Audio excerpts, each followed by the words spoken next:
Salut la francophonie royaliste, moi c'est Poirot, bienvenue pour une nouvelle vidéo. Aujourd'hui on va s'intéresser à un personnage qu'on prend souvent comme juste un accessoire qui vient donner des infos au PJ et lui donner un petit twist pour lui donner un petit coup de personnalité en plus. Allez, c'est parti. Aujourd'hui je vais vous présenter Yuini, un colosse de près de 2 mètres et plus de 150 kg, originaire des îles du Pacifique.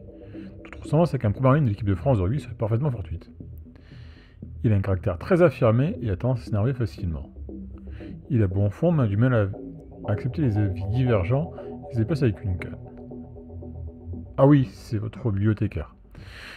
Il iragne sans partage sur les archives de l'organisation et déteste qu'on lui fait perdre son temps. Il est aussi à l'aise dans la conservation de documents physiques que numériques et est considéré comme une sommité au niveau international en tant que conservateur. Les hypothèses farfelues et les émalés grossis valent à leur émetteur une gueulante de première bourre. On va pas parler du dernier type qui a rendu les documents de près abîmés. Le simple fait d'évoquer l'histoire provoque un grand blanc dans les conversations à la machine à café. Image, odeur, tic de parole, ton de voix. Yuini est la montagne qui marche de la bibliothèque. Il regarde tout le monde de haut et porte une impressionnante barbe noire et des cheveux très courts permettant de cacher en partie sa calvitie. Il porte souvent un maillot de l'équipe de rugby de la ville. Il a joué quand il était plus jeune, mais n'a jamais percé au haut niveau et a été amputé d'une jambe suite à un accident de la route. Sa passion des livres lui a donné envie de continuer à vivre et à se consacrer à ses études de bibliothécaire. Il se déplace souvent avec une impressionnante pile de livres et autres documents à la main et écarte les gens sur son passage d'un regard noir ou d'un coup de béquille. Il aime décorer sa prothèse en fonction de son humeur et des fêtes de saison. Cette année, sa prothèse de Pâques a fait sensation. Il sent un mélange de sueur, de poussière et de baume du tigre. Quand les joueurs le rencontrent, il est en train de crier sur un pauvre air pour avoir osé affirmer que des recherches sur la psychanalyse pourraient l'aider à régler ses problèmes de couple. Je vous recommande la série de méthodes choc sur la psychanalyse si vous ne voyez pas de quoi je parle. Et il a une voix très profonde qui monte très vite et un accent des îles très marqué. Il dit souvent « J'ai pas fait 5 ans d'études en bibliothécaire pour aller chercher des conneries pareilles. » Et ce document est inestimable. Si tu l'abîmes, je t'abîme. Informations sur le setting qu'il peut mettre en avant. Ses origines peuvent déjà parler de la manière dont les personnes venant des îles du Pacifique et leurs accents sont acceptées. Par ailleurs, son attitude et la manière dont ses collègues et sa hiérarchie réagissent à ses sautes d'humeur peuvent donner le ton de l'organisation et la qualité de son management. Il va aussi vous permettre de mettre en lumière la manière dont les handicapés sont traités dans votre setting.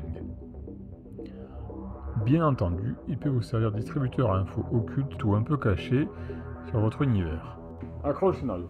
Quelles informations ce personnage et son rapport au PJ, le vrai centre de votre histoire, je vous rappelle, peuvent apporter à vos campagnes. Première accroche. Un collègue a du retard pour ramener un document important, un inventaire de questions du XVe siècle. Et en plus, il a détérioré. Pas grand chose, mais bon, il n'ose pas le rendre. Il a demandé au PJ de trouver un moyen de restaurer le doc, le remettre à sa place et de hacker la base de données pour faire croire qu'il a rendu le doc à l'heure. Deuxième approche. Yuini a entendu parler d'un document précieux qu'il voudrait que les PJ récupèrent. Il sait qu'il est au mains d'un collectionneur mafieux et un document d'une telle valeur n'a rien à faire entre des mains aussi dégueulasses. Il va falloir se débrouiller pour le piquer au type ou négocier pour le récupérer. Troisième accroche.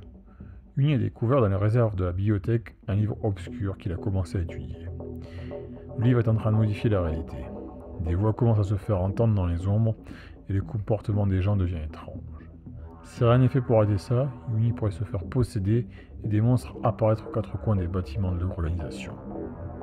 Réinterprétation du personnage dans un univers différent. Et comment utiliser Yuini hors du contemporain fantastique. En cyberpunk, c'est le même. Il a des implants à une cybersécurité pour tanker les cyberloups qui viennent chez lui. Dans les années 20, ça va être un peu plus compliqué d'avoir un bibliothécaire de couleur, mais on peut rester sur le caractère avec un côté un peu plus hautain et pédant. En western, il va être à la tête d'une mini-bibliothèque itinérante, genre dans une roulotte. Et pour le coup, le côté exotique de ses origines choquera pas, ni son caractère d'ailleurs. En post-apo, il a un bunker plein des derniers écrits de la région, un armement plus dissuasif et la volonté de partager son trésor avec des gens de bonne compagnie. Autant dire qu'on rigole encore moins avec lui. En fantasy, il est la tête d'une bibliothèque pleine de savoirs occultes qui fait aussi temple d'un dieu, du savoir pas commun du tout, et il s'arrange pour pas être embêté. Voilà, j'espère que la vidéo vous a plu, je vais arrêter là pour Yuini son histoire. Si vous avez, le personnage vous donne envie de le mettre dans vos campagnes, n'hésitez pas à me le dire en commentaire, ou à lâcher un petit pouce, ça fait toujours plaisir.